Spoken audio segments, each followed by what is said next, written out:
पश्चिम Asia में हाल ही में जो हुआ उसने पूरी दुनिया को चौंका कर रख दिया। इजरायल ने ईरान के परमाणु प्रतिष्ठानों पर एक बड़ा हमला कर दिया है। ये हमला अचानक जरूर हुआ, लेकिन इसके पीछे की तैयारी और रणनीति महीनों से चल रही थी। इजरायल के इस कदम ने न केवल क्षेत्रीय स्थिरता को खतरे में डाल दिया है, बल्कि वैश्विक स्तर पर भी तनाव का माहौल पैदा कर दिया है। ऐसा लग रहा है जैसे दुनिया एक बहुत ही खतरनाक मोड़ पर खड़ी है, जहाँ से अगर जरा सी भी चूक हुई तो बड़े युद्ध की शुरुआत हो सकती है। इस पूरे घटनाक्रम में सबसे चौंकाने वाला बयान अमेरिका के राष्ट्रपति डोनाल्ड ट्रम्प का सामने आया है। उन्होंने कबूल किया है कि उन्हें पहले से पता था कि इजरायल ईरान पर हमला करने वाला है। ट्रम्प का ये बयान और भी गंभीर हो जाता है, क्योंकि कुछ दिन पहले ही अमेरिका ने एक बयान में कहा था कि अगर इजरायल चाहे तो ईरान के खिलाफ कार्रवाई करने के लिए स्वतंत्र है। यानी अमेरिका ने कहीं न कहीं इजरायल को हरी झंडी दे दी थी। ईरान भी चुप नहीं बैठा। इजरायल के हमले के तुरंत बाद ईरान ने पलटवार किया और 100 से ज्यादा मिसाइलें दाग दी। रिपोर्ट्स की माने तो तेल अवीव में कई जगहों पर जोरदार धमाके और लोगों को बंकरों में जाने की सलाह दी गई है। पूरे इजरायल में हाई अलर्ट घोषित कर दिया गया है। एक तरफ दोनों देशों के बीच सीधा युद्ध छिड़ गया है और दूसरी ओर पूरा मिडल ईस्ट एक आग की लपट में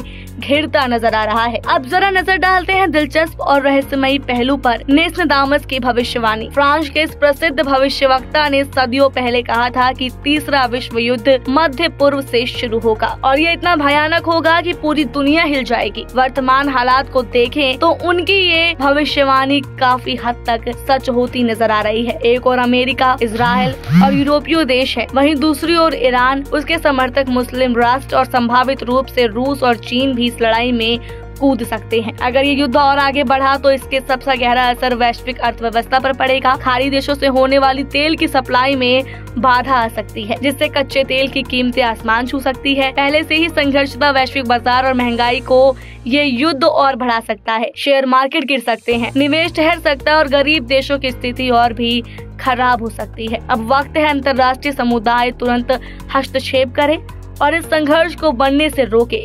युद्ध से किसी का भला नहीं होता और खासकर तब जब बात परमाणु ताकतों की हो। अगर संयम और समझदारी नहीं दिखाई गई तो शायद उनकी ये भविष्यवाणी सिर्फ एक कल्पना नहीं, एक सच्चाई बन सकती है। वर्ल्ड वॉर 3 शुरू हो सकता है।